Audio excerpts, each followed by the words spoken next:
आप देख रहे हैं शेयर बाजार लाइव। 4 मेहमान हमारे साथ मौजूद हैं। अभिजीत पॉल हैं, उर्मिल शाह हैं, सिद्धार्थ सिदानी हैं और साथ ही आशीष कुकरेजा हैं।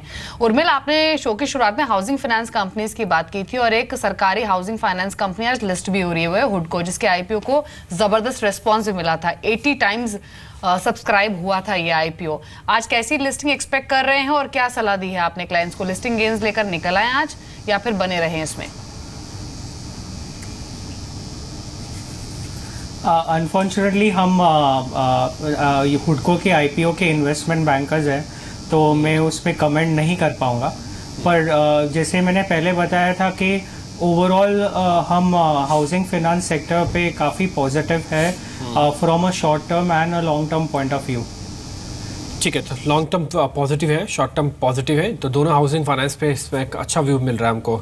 शुक्रिया उर्मिल आपका कार्यक्रम में जुड़ने के लिए। लेकिन एक और चीज़ है, वो है इन्विट्स, ये भी चल रहे हैं। कल देश का पहला इन्विट लिस्ट हो गया बाजार के अंदर, वो है आईआरबी का, और उसने 104 पे लिस्ट किया। 102 का उसका अपर बैंड पे इशू फ्रीज किया गया था, 100 से 100-200 का था।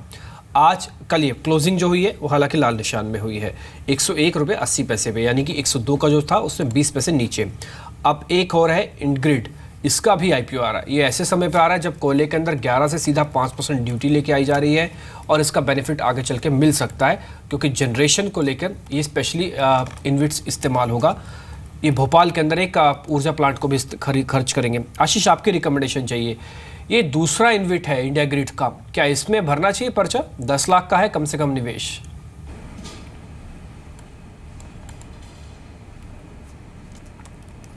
देखिए, ये जो ट्रेंड अब चल पड़ा, I think you will have more opportunities coming. ये मैं ये नहीं कहूँगा कि एक ख़राब अपॉर्चुनिटी है, बट आई वुड से कि there will be better liquidity coming in issues ahead.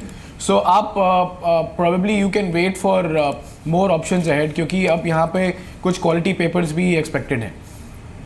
जी सिद्धार्थ, ये हुडको की लिस्टिंग पर क्या व्यू है आपका? कैसी लिस्टिंग एक्सपेक्ट कर रहे हैं?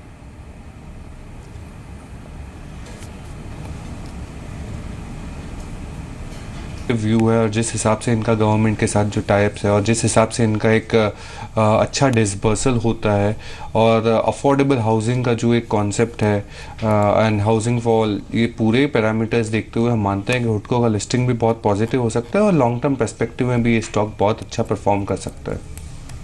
ठीक है सिद्धार्थ, वैसे आपकी और रिकमेंडेशंस क्या हैं आज के सेशन में?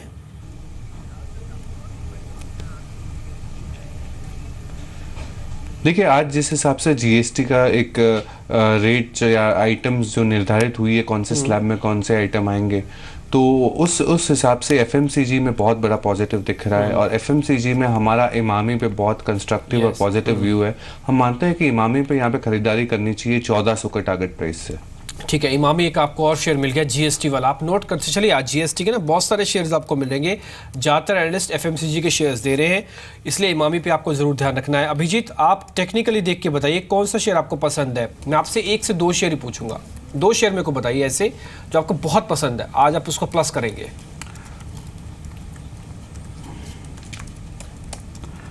वेल, आईटीसी डेफिनेटली एक स्टॉक है जो कि रेंज बाउंड है, उसका जो range breakout is going to be very crucial for sure. और Hindustan Lever amongst the large caps अच्छे ट्रेंड में है। You know, these stocks have a very well defined trend, and one should keep a very close watch कि suppose say जब भी आता है risk reward point of view से they are pretty good buys, keeping in mind the overall scenario that we had a very nasty gap down in yesterday's trade.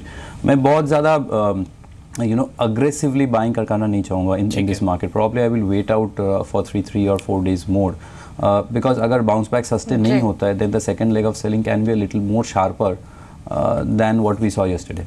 जी सिद्धार्थ, सीईएससी पर आपका क्या view है? कल ये स्टॉक 17-18% गिरकर बंद हुआ था। नंबर्स तो डेफिनेटली मार्जिन फ्रंट पर काफी कमजोर आए थे, लेकिन नंबर से ज्यादा रीस्ट्रक्चरिंग की खबर को वॉच किया जा रहा था और वो मेगा रीस्ट्रक्चरिंग की अनाउंसमेंट हुई भी, लेकिन वो हेल्प नहीं किया उसने उस स्टॉक को। 15% गिरकर ये बंद हुआ। क्या व्यू है आपका?